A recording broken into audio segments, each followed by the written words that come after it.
할렐루야. 우리 삶의 모든 걸음을 인도해 주시고 또 인도해 주실 뿐만 아니라 우리가 걸어가야 하는 그 걸음을 대신 걸어가 주고 계신 우리 예수님의 이름을 높이 찬양합니다. 오늘 우리가 함께 나눌 말씀의 제목은 나의 십자가라고 하는 제목입니다. 오늘 말씀은 예수님께서 십자가를 지시고 골고다 언덕으로 올라가는 말씀이 나오는 사건입니다. 그리고 십자가 사건 앞에 구레네 사람 시몬이라는 사람이 예정에도 없던 십자가를 지게 됩니다. 사실 시몬의 입장에서는 정말 억울했을 것 같습니다. 내 십자가도 아니고 내가 져야 할 십자가도 아니고 그렇다고 나는 예수라는 사람이 좋아서 쫓아다니거나 지지한 것도 아닌데 그 십자가를 져야 하니 힘들고 억울했을 것 같습니다. 그런데 오늘 말씀 중에도 나누겠지만 시몬의 사건은 요한복음을 제외한 모든 복음서에 기록되어 있을 만큼 아주 중요하게 다루어지고 있습니다. 오늘은 그 부분을 함께 묵상하면서 우리의 삶에서 나의 십자가로 살아가는 은혜가 우리 모두에게 있기를 주의 이름으로 축복하며 도전합니다. 나의 십자가. 오늘 본문의 32절입니다. 함께 32절 읽을까요? 나가다가 시몬이라는 구레네 사람을 만나매 그에게 예수의 십자가를 억지로 지워 가게 하였더라. 아멘. 구레네 사람 시몬은 길을 가던 중에 로마 군인에 의해서 강제로 예수님의 십자가를 지게 되었습니다. 참 역설적이게도 예수님을 끝까지 따르겠다 말한 예수님의 제자들은 모두 다 사라지고 갑자기 등장한 구레네 사람 시몬이 예수님의 십자가를 대신 집니다. 참 신기한 것은 누구인지도 모르는데 구레네 사람 시몬에 대해서는 요한복음을 제외한 마태, 마가, 누가복음 모두 다 기록하고 있다는 것입니다. 왜 그럴까라고 생각해 보면 이유가 있는 듯합니다. 다들 아시겠지만 마태와 마가와 누가는 예수님의 제자였던 사람들이었습니다. 그러나 이들은 예수님의 십자가 앞에서 모두 다 도망간 공통점이 있습니다. 반면에 요한은 달랐습니다.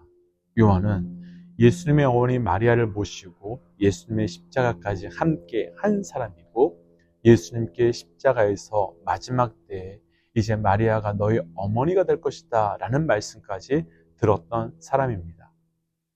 그러니까 십자가의 사건 앞에 도망간 3명의 제자 마태, 마가, 누가는 자신들을 대신해서 십자가를 진 구레네 시몬에 대해서 기록을 했고 십자가의 자리로 끝까지 함께 한 요한은 구레네 사람 시몬에 대한 기록을 하지 않았다는 것입니다. 여기서 먼저 오늘 말씀을 통해서 우리 모두에게 도전하고 싶은 것이 한 가지 있습니다. 절대로 남의 십자가 이야기로 살지 마십시오. 절대로 남의 십자가 사건으로 살아가려 하지 마십시오. 십자가 사건은 남의 사건이 아니라 나의 사건이 되어야 되고 우리의 사건이 되어야 됩니다. 안타깝게도 마태, 마가, 누가는 구레네 사람 시몬, 그러니까 성경에 갑자기 등장한 그 사람이 십자가를 진 남의 십자가 이야기를 기록하고 전해주고 있을 뿐입니다. 나의 십자가가 아니었습니다. 사실 때때로 신앙생활을 하다 보면 남의 십자가 이야기를 나의 십자가의 이야기로 하는 분들 참 많이 봅니다. 그리고 저 또한 남의 십자가 이야기를 나의 이야기인 것처럼 합니다. 그런데 남의 십자가 이야기해도 괜찮습니다. 그것 또한 능력이 되고 위로가 되기 때문입니다. 그런데 남이 십자가를 졌다고 해서 내가 진 것 아닙니다. 마치 기도했는데 하나님께서 이렇게 놀랍게 응답해 주셨어 라며 기도에 대한 간증을 들었다고 해서 기도 한마디 하지 않은 내가 기도했다고 착각하면 안 되는 것처럼 내가 십자가 지지도 않으면서 남의 십자가의 이야기로 나의 십자가로 착각하면 안 되는 겁니다. 그래서 오늘 말씀 제목으로 축복하며 도전하기는 예수님을 따르는 사람들의 이야기를 듣고 봄으로 내가 예수 따르는 사람이라고 착각하는 것이 아니라 실제로 우리의 삶에서 예수님을 따라가는 우리의 십자가를 지고 따라가는 삶이 되시기를 도전합니다. 오늘 말씀에서 구레네 사람 시몬이 길을 가다가 예수님의 십자가를 자기의 의사와 아무런 상관없이 지게 되었습니다. 구레네는 지금 트리폴리라고 하는 도시로, 당시에는 애굽의 한 도시로 디오스포라 유대인들이 많이 살았던 도시였습니다. 당시는 유대 절기마다 수많은 사람들이 예루살렘으로 올라와 순례의 길을 떠나왔고 방문했기에 시몬 또한 구레네를 떠나와서 예루살렘에서 유월절을 보내기 위해서 방문했었던 것 같습니다. 그런데 그때 마침 유월절에 예루살렘에 방문한 시몬은 길을 가다가 탈진과 고통으로 인해 십자가를 질 수 없게 되신 예수님을 대신해서 십자가를 지게 되었습니다. 놀랍게도 이 순간 구레네 사람이라는 시골 출신의 시몬은 이 유월절의 주인공이신 어린 양 대신 예수 그리스도의 십자가를 실제로 지고 가는 사람이 되었습니다. 그런데 이렇게 중요한 일을, 엄청난 일을 한 시몬이지만 너무나도 짧은 순간 그는 또다시 사라지고 더 이상 등장하지 않습니다.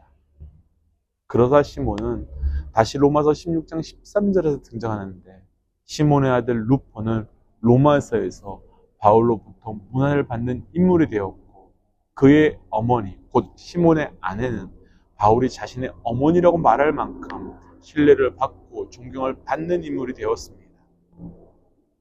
어떤 이야기일까요? 구레네 사람 시몬은 자기의 의사와 상관없이 십자가를 지는 사람이 되었습니다. 그리고 실제로 십자가를 지고 예수님을 따라가게 되는 인류 전체에서 유일한 사람이 되었습니다. 그런데 그 십자가를 지게 된 결과는 완전한 은혜였습니다. 분명 처음 시몬은 십자가를 지게 되었을 때 하필이면 나냐고, 왜 내가 거기에 있었을까, 왜 거기를 지나갔을까 라는 생각도 했을 겁니다.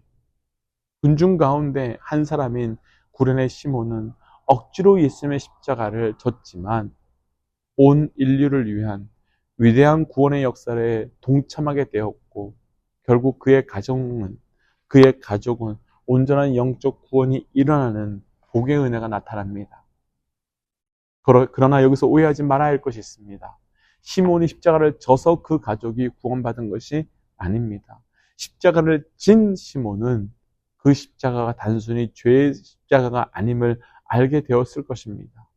누구보다도 가까이서 예수님을 보게 된 시몬은 이 사람 뭔가 다르다, 그런 확신을 가지게 되었을 것입니다.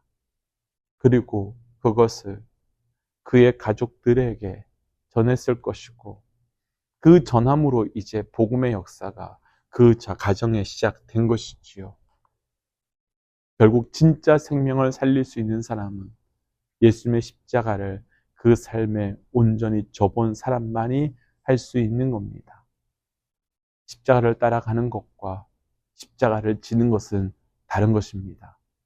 그리고 시몬은 그렇게 십자가를 따라다녔던 제자들이 하지 못한 십자가를 지는 은혜를 누렸고, 그를 통해 십자가의 생명을 그 삶에 누리고 생명을 증거하는 삶이 되었습니다. 우리 또한 그런 삶이 되시기를 주의 이름으로 축복합니다. 그래서 이 아침 이렇게 기도하고 싶습니다. 하나님, 다른 사람의 십자가가 아닌 나의 십자가로 살게 하시고, 그 십자가를 통해 살아계신 나의 하나님을 증거하는 삶이 되게 하여 주옵소서라고 함께 기도하겠습니다. 함께 기도할까요? 하나님, 나의 십자가로 살아가는 자 되기 원합니다. 또한 그 십자가로 인하여 예수님을 온전히 따라가는 자 되기 원합니다. 다른 사람의 십자가를 바라보며, 다른 사람의 십자가를 들으며 내가 따라가고 있다 착각하는 것이 아니라 온전히 내 십자가로 예수님 따라가는 자 되기 원하오니, 이 하루가 그런 하루 되게 하여 주옵소서. 하나님, 다른 사람의 십자가의 이야기, 다른 사람의 십자가의 사건으로 살아가는 것이 아니라 나의 십자가로 살게 하시고 나의 십자가로 예수님을 따라가는 삶이 되게 하여 주옵소서. 그리고 우리의 십자가를 통하여 생명이 살아나고 생명이 변화되는 은혜가 내 가정, 내 직장, 내 교회에 있게 하여 주옵소서. 이 모든 말씀 예수님 이름으로 기도하였습니다. 아멘. 믿음의 동역자 여러분, 다른 사람의 십자가가 아닌 나의 십자가, 그리고 예수님의 십자가 지고 오늘도 따라가는 겁니다. 오늘 하루가 그런 하루 되시기를 주의 이름으로 도전합니다. 함께 선포하고 삶의 자리로 또 기도의 자리로 가지요. 함께 선포하겠습니다. 주를 기뻐하라. 아멘. 승리하십시오.